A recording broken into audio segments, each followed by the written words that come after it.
Abramos a palavra do Senhor em 1 Tessalonicenses, capítulo 4, do verso 9 ao verso 12, e leiamos esta porção em uma só voz. São poucos versículos, leiamos todos juntos, e nesta leitura já estejamos refletindo e atentando às palavras que nesta porção está contida.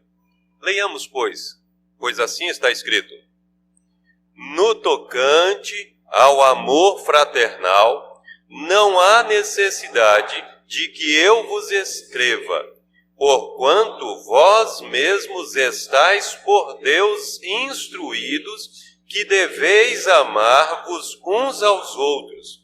E, na verdade, estáis praticando isso mesmo para com todos os irmãos em toda a Macedônia. Contudo, vos exortamos, irmãos, a progredirdes cada vez mais e a diligenciardes por viver tranquilamente, cuidar do que é vosso e trabalhar com as próprias mãos, como vos ordenamos, de modo que vos porteis com dignidade para com os de fora e de nada venhais a precisar. Amém. Podei-vos sentar. Sentai-vos nesta oportunidade. Amor e trabalho que agrada a Deus. É sobre isso que nós vamos falar nesta oportunidade. Amor e trabalho que agrada a Deus. Como vivenciar o amor de modo agradável a Deus? Como trabalhar de modo agradável a Deus? Como Deus quer que a gente viva e evidencie o amor que Ele derrama nos nossos corações quando nós cremos em Cristo Jesus? E como Ele quer que a gente esteja desenvolvendo a nossa vida no dia a dia, executando as responsabilidades que Ele põe em nossas mãos. Nós estamos no capítulo 4 da primeira epístola do apóstolo Paulo aos Tessalonicenses.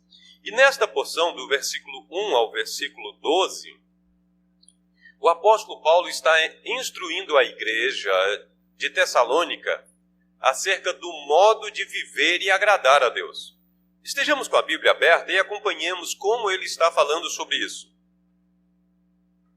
No versículo 1 do capítulo 4, ele diz: finalmente, irmãos, nós vos rogamos e exortamos no Senhor Jesus, que, como de nós recebestes, quanto à maneira por que deveis viver e agradar a Deus, e efetivamente estáis fazendo, continueis progredindo cada vez mais. Ou seja, o apóstolo Paulo já havia instruído aqueles irmãos a maneira como eles deveriam viver para agradar a Deus. Qual é o modo que vocês devem viver para agradar a Deus? E aí ele vai recapitular alguns ensinos que ele já tinha passado e vai trazer algumas especificações a mais para fortalecê-los nos problemas que eles se deparavam na cidade de Tessalônica. E não somente na cidade de Tessalônica, mas era o problema daquela geração, daquela cultura naquele império. Nós vimos da última vez que estive expondo 1 Tessalonicenses, dos versos 1 ao verso 8, e o apóstolo Paulo fala sobre o mau uso, ou a perversão, ou a deturpação da sexualidade. De forma que o modo de vivermos para agradar a Deus é vivenciando a sexualidade que Ele nos deu de forma santa, sem ofender, sem defraudar, sem abusar, sem explorar o próximo, sendo santo nos nossos procedimentos, nas nossas palavras, nas nossas atitudes, com relação à vida sexual, com as ações sexuais e tudo que está atrelado a essa questão. Mas não somente isso, ele vai tratar conosco nessa porção de 1 a 12, de três coisas. A primeira é a sexualidade, como nós devemos vivê-la para a glória de Deus. O problema lá naquela cidade e naquela cultura era que havia uma autoexploração, uma exploração exagerada da sensualidade e a cultura era uma cultura de prostituição. Mas esse não era os únicos problemas. O egoísmo é um problema que está de geração em geração e já foi debatido no passado pelos grandes mestres que já tivemos na igreja e apresentado como o maior de todos os pecados. E esse também estava lá em Tessalônica. E para combater o problema do egoísmo, o pecado e a insistência que ele tem em continuar reinando no nosso coração, precisamos ouvir sobre o amor, entender sobre o amor e crescer no amor. E é por isso que o apóstolo Paulo vai falar também sobre essa questão nos versos 9 e 10 sobre o amor. E um outro problema que havia naquela igreja, em alguns irmãos e também na cultura daquele período, era o entendimento deles do trabalho. E aí o apóstolo Paulo, nos versos de 9 a 12, vai falar sobre a vivência do amor e o nosso relacionamento com o trabalho, como nós devemos estar vivendo nestas coisas, nestas áreas, para agradar a Deus. E é assim que nós vamos estudar então essa porção. Nós vamos ver no verso 9 e 10, um chamado para o progresso no amor fraternal, e nos versos 11 e 12, o chamado para o progresso no modo digno de viver quanto ao trabalho. Então, progresso no amor fraternal e progresso no modo digno de viver o trabalho. Assim nós vamos então caminhando, e caminhe comigo, pois vamos ler estas porções, pois aparentemente parece-nos que não há alguns desafios ou uma manifestação da glória de Deus nestas palavras que acabamos de ler. Mas acompanhando-as passo a passo, você se surpreenderá com o que está colocado diante dos nossos olhos nestas palavras. Sigamos, pois. Assim diz: no tocante ao amor fraternal. Então o apóstolo Paulo vai falar, esse amor fraternal é o amor entre os irmãos. O amor que tem entre aqueles que estão unidos pelo mesmo Espírito e fazem parte da mesma família. E estamos unidos com o mesmo Espírito, fazendo parte da mesma família, porque cremos em Cristo Jesus, reconhecemos que somos pecadores e que a morte e a ressurreição de Cristo nos reconcilia com Deus. E agora nós não somos mais inimigos dele. E temos um Pai.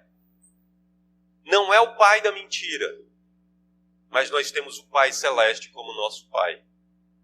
Por isso nós somos irmãos. E devemos viver e evidenciar o amor que o Pai derrama nos nossos corações quando cremos em Cristo, pois o apóstolo Paulo diz que esse amor é derramado nos nossos corações. E ele nos enche. E ele deve transbordar através de nós. Mas o interessante é a maneira como o apóstolo Paulo está falando aqui. Veja como ele coloca essas palavras para os irmãos na igreja de Tessalônica. Ele diz: no tocante ao amor fraternal, não há o quê? Não há amor? Não há prática do amor? Não há entendimento sobre esse amor? Não é isso que ele vai dizer. Ele diz: não há necessidade de que eu vos escreva. Pense numa declaração que nos surpreende. Ele diz que não precisa falar mais nada, não precisa escrever nada para aqueles irmãos acerca do amor. Quando a gente ao se deparar com essa declaração, nós somos lembrados das palavras introdutórias dessa mesma epístola. Porque eles tinham uma fé operosa, um amor abnegado e uma esperança firme no Senhor Jesus. Eles estavam mostrando esse amor, eles creram na palavra do Senhor e eles se tornaram imitadores do Senhor e modelo para os outros cristãos. E isso é impressionante, porque assim eles viviam. Mas o mais surpreendente, quando a gente vai seguindo na leitura desse texto, não é porque o apóstolo Paulo está evocando aqui à nossa mente o entendimento do capítulo 1. Muito pelo contrário. Ele vai apresentar algo que nos surpreende, que nos choca de uma maneira tão intrigante e interessante, que muitas das vezes passa despercebido ao nosso olhar e à nossa atenção. Sigamos então o que ele diz. Não queremos, porém, irmãos, no tocante ao amor fraternal, não há necessidade que eu vos escreva, porquanto vós mesmos estáis por Deus instruídos que deveis amar-vos uns aos outros. Por que o apóstolo Paulo não precisa escrever àquela igreja acerca de como viver e amar uns aos outros? Ele deixa muito bem claro aqui para nós que aqueles irmãos foram instruídos diretamente por Deus. Como assim, pastor? Como é possível fazer uma declaração dessa natureza? Quem foi que esteve pregando para aqueles irmãos? O apóstolo Paulo, Silas, Timóteo. Quem foi que esteve ensinando? Foram eles. Mas como então o apóstolo Paulo pode dizer que aqueles irmãos foram ensinados por Deus? Os estudiosos das Escrituras vão dizer que o apóstolo Paulo utiliza uma palavra aqui no Novo Testamento que é usado somente aqui, essa questão do ensinados por Deus. É uma palavra que ela é nova para o Novo, ela é única para o Novo Testamento, ela é única na literatura daquele período, que já se tem conhecimento na atualidade. Assim, muitos vão dizer que o apóstolo Paulo está criando uma nova palavra aqui na forma de dizer o que aconteceu com aqueles irmãos, o que Deus fez na vida deles, como foi feito uma obra grandiosa, poderosa, maravilhosa, significativa, que o que eles tinham entendido sobre o amor foi o próprio Deus diretamente que fez na vida deles. E o ensino foi completo, foi perfeito, foi pleno, foi impactante e transformante. Se tem essa palavra transformante, não sei. Se não tem, também estou criando uma aqui. E esta é a grande ênfase daqui. Não sabemos explicar o que foi que aconteceu lá na cidade de Tessalônica. Mas podemos supor algumas coisas. Primeiro, a lei de Deus está guardada no nosso coração, está gravada no nosso coração. E o Senhor nos ensina pela sua lei. Outra, e assim, quando a palavra é pregada e a lei é apresentada e mostrada que está no nosso coração, nós aprendemos e o próprio Deus está falando conosco. Uma outra suposição que a gente pode buscar, evocar aqui, é porque lá no capítulo 2, o apóstolo Paulo diz que quando eles receberam a palavra, ouviram a pregação, que não era de Paulo, mas era a palavra de Deus, eles receberam como palavra do próprio Deus. Então assim eles não ouviam a pregação de maneira aleatória. Eles não tinham a pregação como palavra de homens, mas eles sabiam que Deus estava falando com eles no momento que a palavra estava sendo pregada. E provavelmente muitos estudiosos usam esta opção para dizer, olha, o apóstolo Paulo está falando aqui que eles ouviram do próprio Deus porque eles consideravam a pregação a palavra de Deus. E quando a palavra estava sendo pregada, Deus estava falando diretamente com eles. Por isso ele faz tal aplicação. Bem, pode ser. Outros vão colocar que não, aqui é possível entendermos que foi o falar do Espírito Santo no coração das pessoas, dando-lhes a entender a palavra do Senhor, em especial sobre a maneira de amar, sobre o amor. É aquele convencimento que Deus fala conosco, que o Espírito de Deus testifica com o nosso Espírito, de que somos filhos de Deus, e assim é o próprio Deus que está falando conosco e nos ensinando. Pode ser evocado esses três entendimentos. O primeiro da questão da pregação. Quando nós pregamos, devemos pregar a palavra de forma fiel. Precisamos estudar a palavra ao mais profundo possível. Precisamos nos dedicar à oração para pregar de fato, de maneira que não seja uma manipulação das Escrituras, mas a exposição fiel das Escrituras, porque quando pregamos, Deus está falando. quando expomos as Escrituras e fielmente e aplicamos verdadeiramente nas nossas vidas e na vida das pessoas, de fato Deus está falando. Mas quando o apóstolo Paulo usa aqui na Epístola aos Tessalonicenses essa questão da pregação, que ele usou mais uma outra vez, ele destaca que está falando da pregação. Por 2 vezes ele destaca a questão da pregação. Então, e aqui não parece que ele está falando da pregação. Parece-nos que ele está falando daquela questão do Espírito de Deus falar com o nosso coração intimamente, aquela coisa que acontece de maneira poderosa quando você está lendo a palavra, ou refletindo nela, ou meditando nela no seu culto particular, na sua casa, no seu culto com a família, aquela coisa que o Senhor fala e lhe convence no seu caminhar pessoal com Ele. Parece-nos que é isso. Mas eu só posso dizer parece-nos, porque a palavra aqui e a maneira como está no texto aponta para algo poderoso, maravilhoso, uma instrução verdadeira, grandiosa, uma manifestação da glória de Deus de forma instrutiva que aconteceu no coração daqueles homens e daquelas mulheres. E eles foram verdadeiramente ensinados pelo Senhor. E o que eles aprenderam transformou tanto a vida deles na questão de amor que eles vivenciavam isso. E é isso que o apóstolo Paulo está colocando aqui.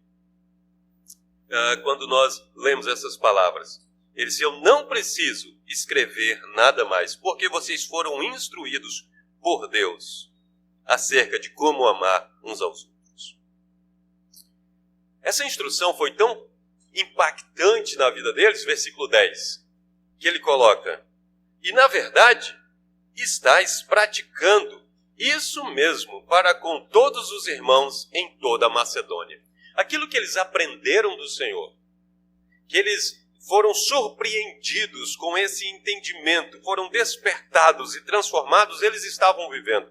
E o interessante que o apóstolo Paulo destaca aqui, que essa vivência do amor não estava limitado somente aos irmãos da cidade, da igreja na cidade de Tessalônica.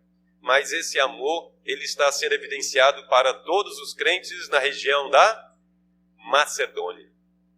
Então, este amor transbordava através da vida deles, tanto na comunidade local, como era um amor que transbordava tanto, que impactava as comunidades, as igrejas locais que estavam ao redor da cidade de Tessalônica.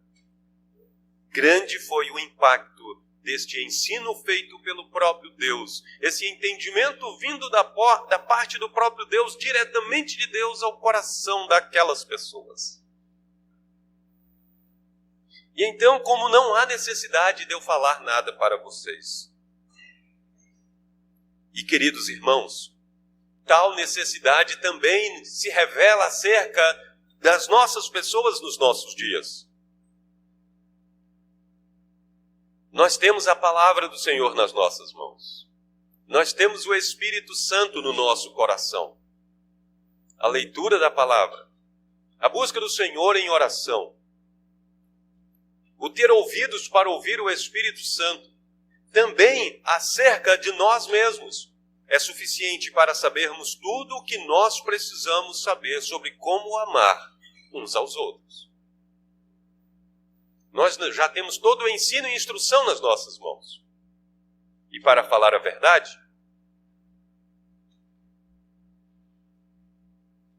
nada mais precisa ser falado sobre como fazer isso. E em especial, quando nós não vivemos esse bendito amor, amando-nos uns aos outros, amando os nossos irmãos na igreja local, amando os irmãos das demais igrejas que estão próximas a nós e até os confins da terra. O Espírito Santo inquieta a nossa alma e a nossa consciência nos acusa. É por isso que o apóstolo Paulo vai então encerrar as palavras dele quanto à questão do amor fraternal com a seguinte declaração. Contudo, vos exortamos, irmãos, a progredirdes cada vez mais. Então esse bendito amor que o Senhor já tem nos ensinado diretamente, já tem nos dado a entender o que Ele fez por nós e o que nós devemos fazer, o que nós podemos falar sobre amor para os irmãos, o que eu posso falar então sobre o amor para vocês é incentivá-los, progridam. Progridam nesse amor. Não deixem o egoísmo e o orgulho se sobrepor ao grande amor que Deus derramou no nosso coração. Não cedamos à tentação de não expressarmos este amor com atos de misericórdia ao nosso próximo, ao nosso irmão. Não cedamos à tentação de querer guardar sentimentos de amargura, ressentimento, ódio e vingança contra o nosso próximo. Expressemos este amor, perdoando-nos uns aos outros, buscando o perdão do Senhor, incentivando ao perdão, para progredirmos na compreensão e na vivência deste amor. Não tem outro caminho para nós. Temos que progredir neste santo e bendito caminho. Progredir neste santo caminho é continuar vivendo, é continuar praticando esses atos de misericórdia. E esse peso não é um fardo para nós. Não é fácil. Uma coisa é que não é fácil, mas não é um fardo para nós. Por quê? Porque o fardo de ser pesado e impossível, contra a nossa natureza, expressar misericórdia, esse já foi quebrado, já foi tirado. Nós não somos mais desse jeito. Nós fomos transformados, regenerados, recriados. Somos nova criatura. E temos o Espírito de Deus nas nossas vidas. Podemos progredir. Devemos progredir. Vamos progredir na manifestação do amor. Mas não somente isso, ele também nos chama para progredir em mais uma área da vida, versículos 10 e 11. Está assim: e a diligenciardes por viver tranquilamente, cuidar do que é vosso e trabalhar com as próprias mãos, como vos ordenamos. Então, ou seja, ele não está passando o ensino novo. Ele diz, eu já ordenei isso para vocês. E o que é que ele está falando que ele ordenou? Ele está destacando aqui 3 coisas. Observe aí, 3 coisas estão em evidência nesse versículo. A primeira, viver tranquilamente. A segunda, cuidar do que é vosso. A terceira, trabalhar com as próprias mãos. E não somente isso, mas antes dele falar dessas 3 coisas, ele vai colocar a palavra diligenciardes, ou seja, empenhem-se, esforcem-se, busquem cada vez mais, busquem intensamente essas 3 coisas. Além de você buscar progredir no amor fraternal, agora diligencie por essas 3 coisas. E nós já falamos isso para vocês. Esse viver tranquilamente, aqui está apontando 3 características que provavelmente estavam acontecendo na vida de alguns irmãos lá da igreja de Tessalônica.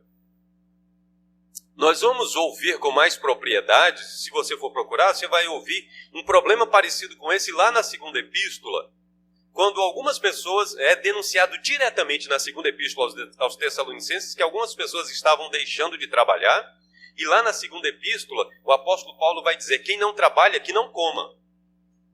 Não quer trabalhar? Então não tem comida para você não. Você é um preguiçoso, quer viver nas costas dos outros, às custas dos outros? Não tem comida para você. Então, parece que tinha um problema lá dentro da igreja, que começou a ser tratado com essa declaração, e parece que a palavra chegou lá, e essas pessoas talvez, em vez de serem quebrantadas, foi insistir no pecado e persistir nele, e em vez de mudar, foi piorar. Porque a advertência na segunda epístola chega com muito mais dureza, com muito mais ênfase. E assim, um especialista da escritura, William Hendrickson, vai dizer que nós temos aqui uma confrontação a 3 tipos de atitudes que a gente pode chamar dos inquietos, e é assim que ele chama, né? Os inquietos, porque vem a exortação para viver vida tranquila. Quem deve viver vida tranquila? Quem está inquieto. Quem está perturbado por alguma coisa. Quem tem alguma coisa lhe perturbando. E por ter algo lhe perturbando, fica perturbando os outros. É essa a advertência que está aqui. Então, vida tranquila, os inquietos. E aí ele vai colocar na questão do cuidar do que é vosso, algumas pessoas que eram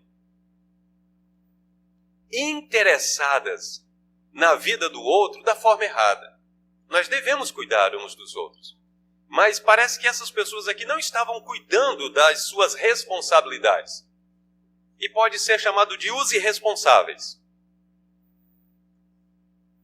Então, porque eles não cuidavam do que era a responsabilidade deles.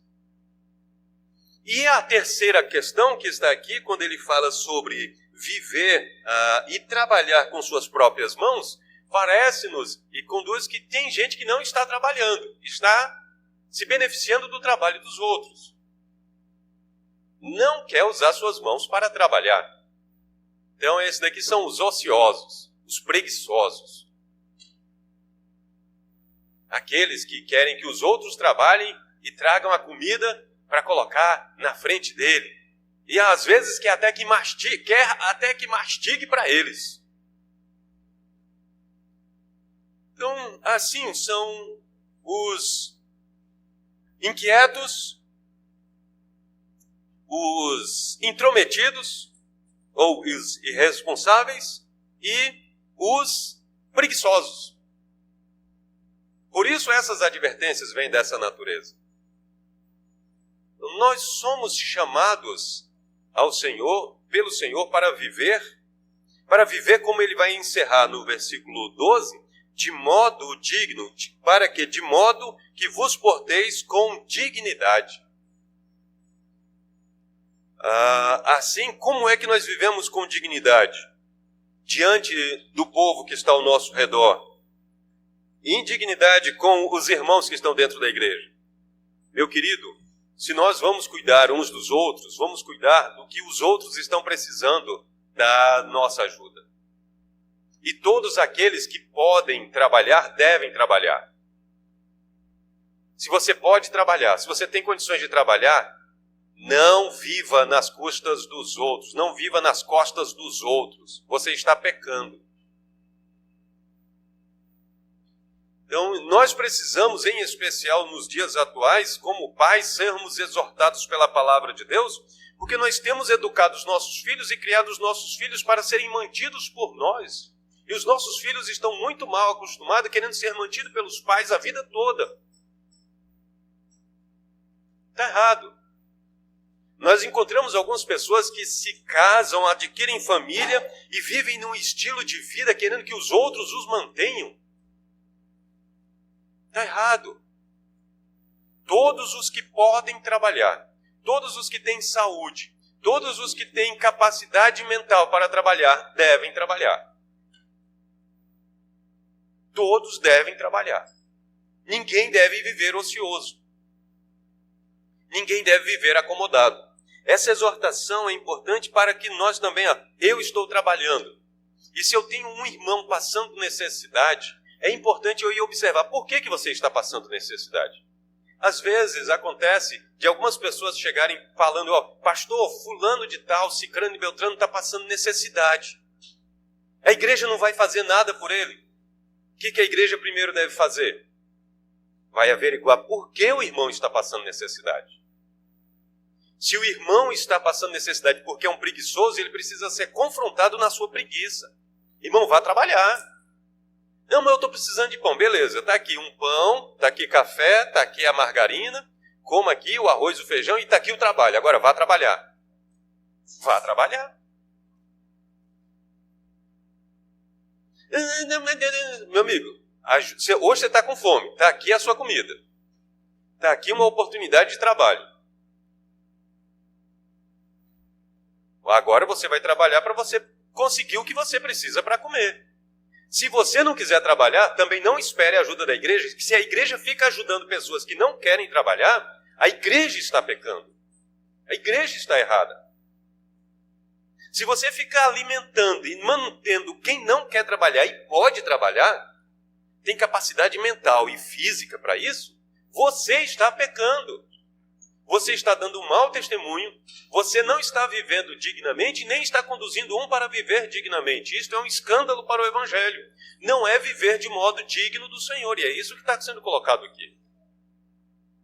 Algumas pessoas, pelo que dá para entender dentro da Epístola aos Tessalonicenses, tanto aqui na primeira epístola como na segunda, usavam uma desculpa de ficarem se intrometendo na vida dos outros, em coisas que não deviam, que não é a competência da gente estar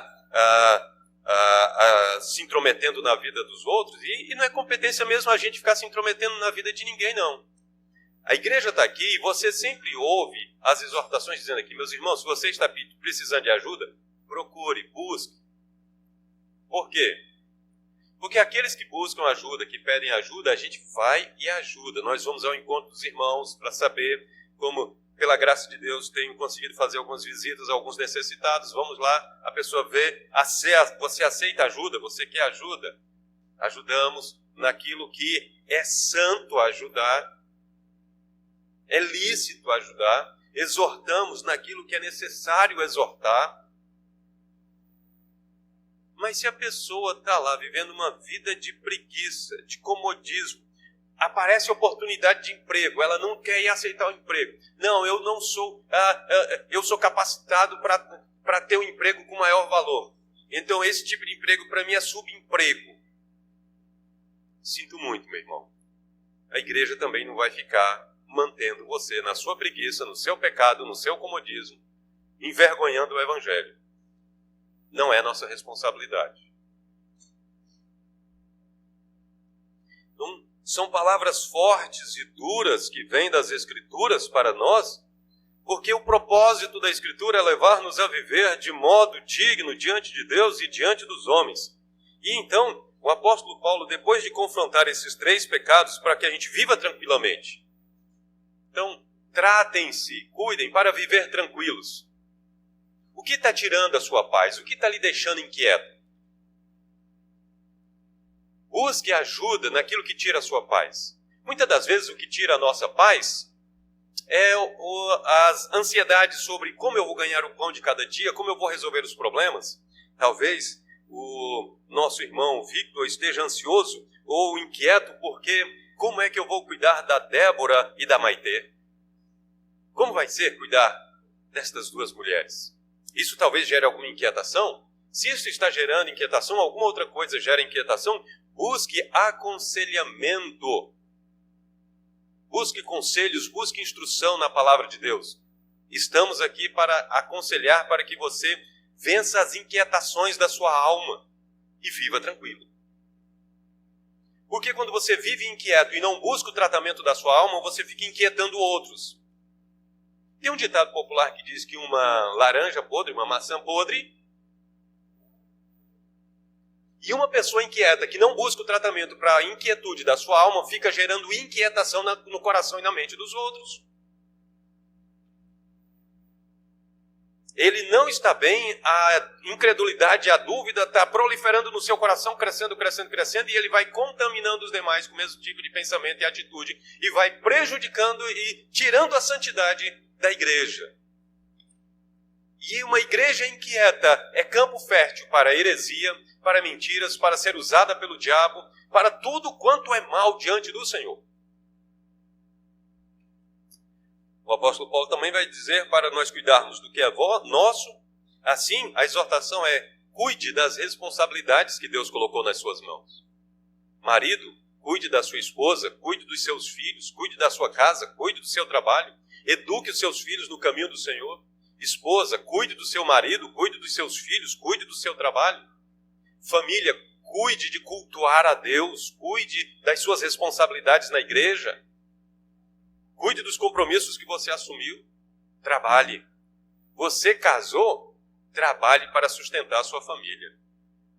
Ore, peça a Deus que Deus lhe dará o recurso, o emprego, a provisão. Ele prometeu: o pão nosso de cada dia dá-nos hoje. Ele nos ensinou a pedir isso em oração. Portanto, peça, creia e haja. Vá trabalhar, vá se esforçar, se doe. Trabalhe com suas próprias mãos, ou seja, não queira se alimentar com o suor dos outros. se alimente com seu próprio suor, com seu próprio desgaste, com seu próprio trabalho. Não se alimente do seu trabalho, do que você faz. E assim, o apóstolo Paulo vai encerrar. Depois de dizer essas coisas, de modo que vos porteis com dignidade para com os de fora, e nada venhais a precisar. Então, assim não vai haver nenhum necessitado entre nós. Nós temos um Deus que nos abençoa, que nos supre, promete fazer tudo isso. E Ele promete mesmo, e manda a gente fazer prova dele, para que não tenha nenhum necessitado dentro da igreja. E quando tiver algum necessitado, que é situação excepcional, e por coisas excepcionais, esses necessitados serão ajudados naquele momento para que logo saia da excepcionalidade e tenha o seu próprio sustento. Mas uma das coisas que ele coloca aqui também é que aqueles que estão necessitados dentro da igreja, cuidem-se uns dos outros de maneira que você não precise recorrer a pessoas de fora da igreja para poder pedir auxílio e ser auxiliado para vencer as dificuldades e os problemas que você está passando. E aqui ele aponta para uma vergonha. É uma vergonha. Aqui você tem uma igreja com pessoas necessitadas, com gente que pode ajudar a resolver o problema daquela pessoa, e essa pessoa precisa recorrer a pessoas de fora da igreja para solucionar o seu problema. Isso mostra que essa igreja não é uma igreja saudável, não é um corpo de Cristo verdadeiro. O egoísmo está prevalecendo entre nós. O individualismo, o isolacionismo está entre nós. E estamos todos cheios de máscaras. E não fomos vacinados com o Evangelho. Assim, o apóstolo Paulo, então, conclui essas 3 abordagens sobre como viver e agradar a Deus. Devemos, então, viver e agradar a Deus sendo santos na nossa sexualidade. Devemos viver e agradar a Deus amando-nos uns aos outros como o Senhor Deus já nos ensinou. E devemos viver e agradar a Deus trabalhando de fato, cumprindo as nossas responsabilidades, ganhando o pão de cada dia como fruto do nosso trabalho, do nosso suor. Assim nós vivemos e agradamos a Deus. Cuidamos uns dos outros no que realmente precisa ser cuidado uns dos outros. Não geramos escândalos. E testificamos que de fato somos do Senhor. Quem crê no Senhor Jesus Cristo, quem compõe o corpo de Cristo, está reunido como corpo de Cristo, deve progredir nestas coisas. E é esta a ênfase que ele coloca do versículo 1 até o versículo 12. Vocês estão fazendo, isso já estava acontecendo lá na igreja de Tessalônica. E a ênfase dele é: progridam. Pela bondade do Senhor, muito disso também já estamos fazendo. Mas o que estamos fazendo é suficiente? Não. Podemos fazer mais. Podemos fazer melhor.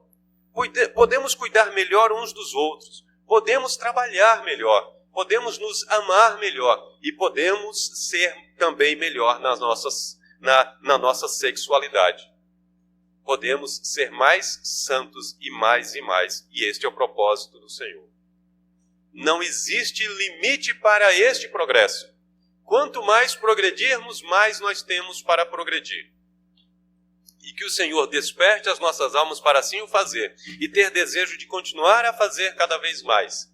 E nós nos alegremos em fazer estas boas obras para a glória do Senhor, para evidenciar que Ele de fato é o nosso Deus. Ele está em nós, e Ele está conosco, e está entre nós. Nós somos dele.